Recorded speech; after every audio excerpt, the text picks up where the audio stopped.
Hello and welcome to the Luv Doc podcast with hosts Waldo Wachewski and Ophelia Brewski. Have you ever been in like one of those situations, where you're trying to share something kind of heavy? Oh, yeah. And your partner's just totally not getting it? Oh, yeah, definitely been there. It's like so frustrating, right? Yeah. So today we are going to be diving into this advice column from the Luv Doc. Right. That tackles this very thing. Okay. We've got excerpts from a letter from Mrs. Brightside, who is feeling very ignored by her husband. Oh. And the Luv Doc's response is interesting. How so? Well, it's anything but typical. Oh, really? Yeah. So what's interesting here is that the Luv Doc doesn't just like jump into giving advice. Right. He like throws in all this humor. Okay. And even some music references. Interesting. That's not something you see every day. Not in an advice column, no. Right. It definitely makes for an entertaining read. Yeah. But, even with all the jokes and stuff, he makes some really good points. Like what? Well, for example, he talks about emotional timing. Okay. And he makes this point that just like you wouldn't put like a heavy salad dressing on every salad. Yeah. You don't always have to bring all these heavy emotions into every single interaction. Oh, okay. I see. So it's not about ignoring your partner's feelings. Right. But kind of being mindful of when and how you bring them up. Yeah, I think that makes sense. And then he has this other point about how sometimes we put sadness like on a pedestal and expect everyone to like share it with us. Oh, interesting. And he uses all these sports analogies. Oh, wow. Which I thought was so smart. Okay. Because it kind of shows this like societal double standard. What do you mean? We celebrate, like when we share joy with people. Yeah. But then we kind of burden them with our sadness. Oh, that's a good point. Like, think about it. Okay. Would you be upset if someone wasn't excited that your team, like, say the Detroit Lions, made it to the playoffs? Probably not. No, probably not. But then, why do we expect them to always be sad when we're sad? Yeah, that's true. It's like he's saying it's okay to feel good, even when things are bad. Okay. He's advocating for just acknowledging all emotions, both the good and the bad, and finding a balance in how we express and respond to them. Like that. And then he throws in all this music. Like the music part. Oh, my God. It was so funny. Yeah. He mentions Last Night by Morgan Wallen. Oh, yeah. I think that's really deliberate. Why?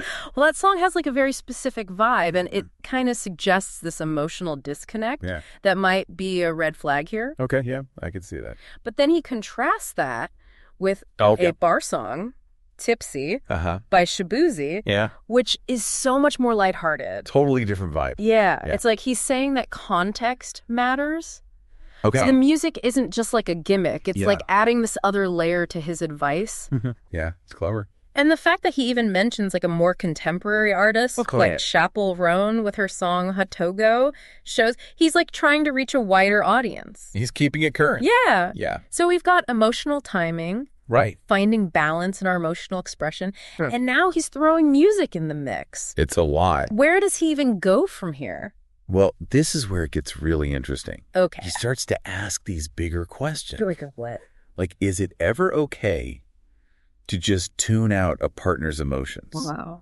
And how do we balance our own needs for emotional space with wanting to be there for our partners? Those are some really tough questions and things I think we've all probably struggled with for sure. at some point in our relationships. Yeah. So before we get into all of that, I want to pause for a second and ask you, the listener, something. Okay.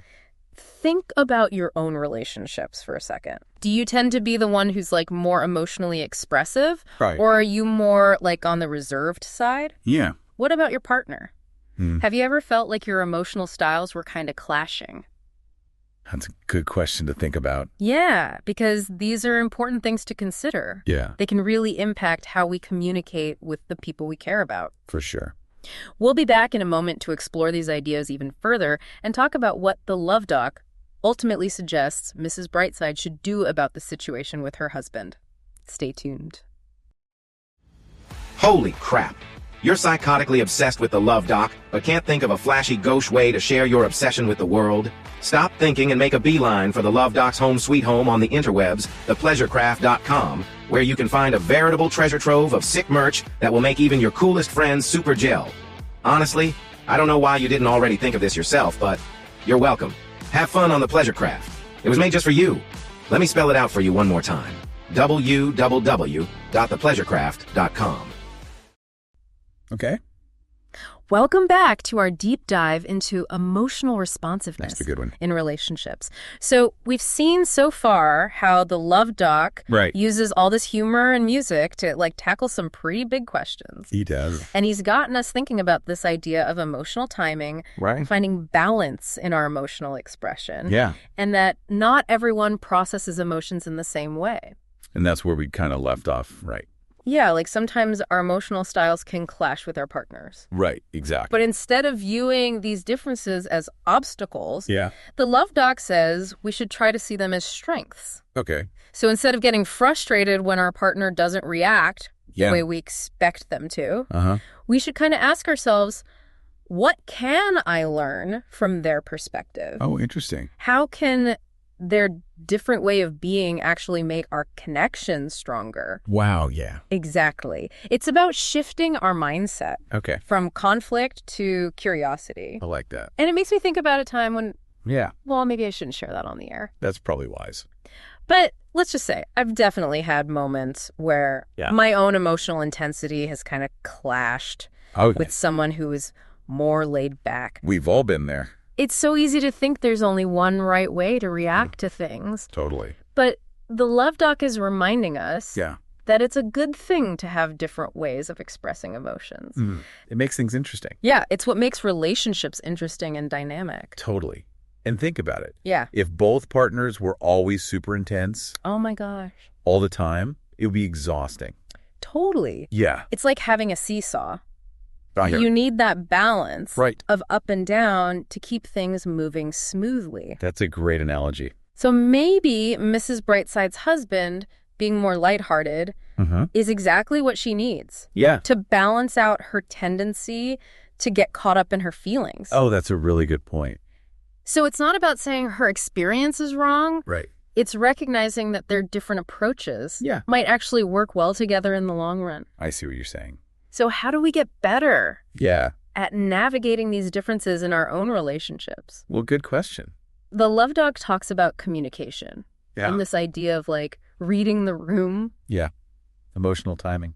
Yeah, it's about realizing that not every moment is right for every conversation. Right. Especially when it's about heavy stuff. Yeah. It doesn't mean we shouldn't talk about our feelings. Right. But we can be smart about when and how we do it. That makes sense. So maybe that's part of what's going on with Mrs. Brightside and her husband. Maybe he just wasn't in the right headspace at that moment.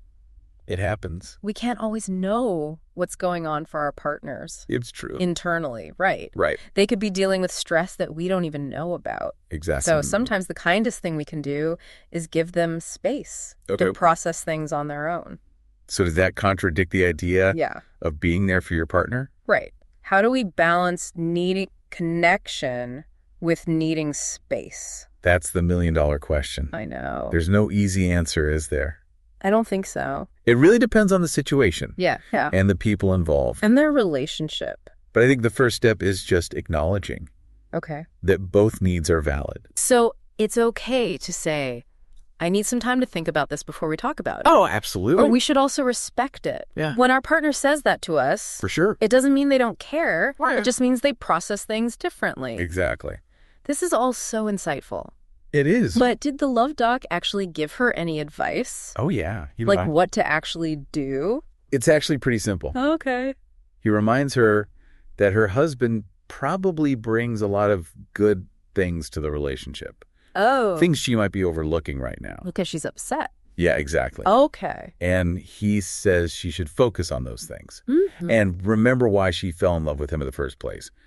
That's good advice. It's so easy to get caught up in the negative. Oh, yeah. Especially when we're hurt. Absolutely. But focusing on the positive can really change how we see things. It can. And he doesn't stop there. No. He tells her to look at her own emotional patterns, too. He even says her tendency to wallow in her sadness might not be the best way to deal with things. He's calling her out. I know. But I think that's what makes him such a good advice columnist. Yeah. He's not afraid to challenge people. Even if it makes them uncomfortable. I like that. He's reminding us that personal growth is a two-way street. It is. It's not just about our partners changing. It's about us being willing to look at ourselves, too. Totally. This deep dive has been like a roller coaster of emotions. For sure. We've laughed. We've thought about things. Yeah. We've questioned our own assumptions. And we've only just scratched the surface. I know. There's so much more to talk about. What about empathy? Yeah. And what does it really mean to be there for someone emotionally? Those are great questions. I think so. And ones we'll be talking about in the final part of our deep dive into emotional responsiveness. Looking forward to it. Stay tuned. Okay, so we're back for the last part of our deep dive into emotional responsiveness. And this advice column has really gotten me thinking. Me too. It's crazy how much is packed in here. I know. So much insight. We've covered like everything. I know. From emotional timing to communication, self-awareness, like the whole thing. Yeah, and like remembering our partners aren't supposed to be just like us emotionally. That's what I want to talk about now. Okay. It's something the Luv Doc keeps coming back to. This idea that like just because our partner has a different emotional style doesn't mean it's a bad thing. Yeah. He's actually saying it can be a strength. Interesting. Yeah. He actually celebrates the fact that Mrs. Brightside's husband is kind of lighthearted. Oh, yeah. He's like, hey, maybe that's one of the things you liked about him in the first place. That's a good point. Yeah, like don't try to change who someone is at their core. Right. Appreciate what makes them unique. I like that. It's like instead of seeing those differences as problems, we can see them as opportunities to grow. Yeah, to balance each other out. Exactly. So like when our partner doesn't react how we expect, we can ask, what can I learn from this? How can we make our connection stronger because of this? That's a good way to look at it. It's all about like embracing all those emotions. Yeah, all of them. In ourselves and in our partners. Okay. It's like that quote, the Luv Doc includes. Yeah, what was it? From George Bernard Shaw. Right. Life doesn't stop being funny when people die. Okay. Just like it doesn't stop being serious when people laugh. Oh, that's so true. It's like a perfect way to sum up this idea. Yeah. That life is full of all these contrasts. Right. And so are relationships. Our partners aren't supposed to be exactly like us. Yeah, they're there to challenge us. Okay. To make us see things in new ways. And all those differences can make us stronger. Especially when things get tough. Exactly. So maybe Mrs. Brightside's husband, yeah, avoiding all that wallowing is actually how he copes. Oh, so he can stay balanced. Exactly. And his lightheartedness could even help her. To see the good even when things are bad. This has really made me realize. Yeah. There's no one right way to have a relationship. No two are the same. We can't expect our partners to always be there emotionally in the exact way we want. It's about finding that balance. Of taking care of ourselves. Wow. And respecting how our partner is. Yeah. It takes communication. And empathy. And compromise. Absolutely. It's like we're always learning and growing. Together. So what are some things our listeners can take away from all this? Well, first of all, there's no one right way to feel things. Yeah, we all have our own style. And those differences can actually make your relationship better. Yeah. Embrace the diversity, learn from each other. Celebrate what makes you both unique. Communication is key.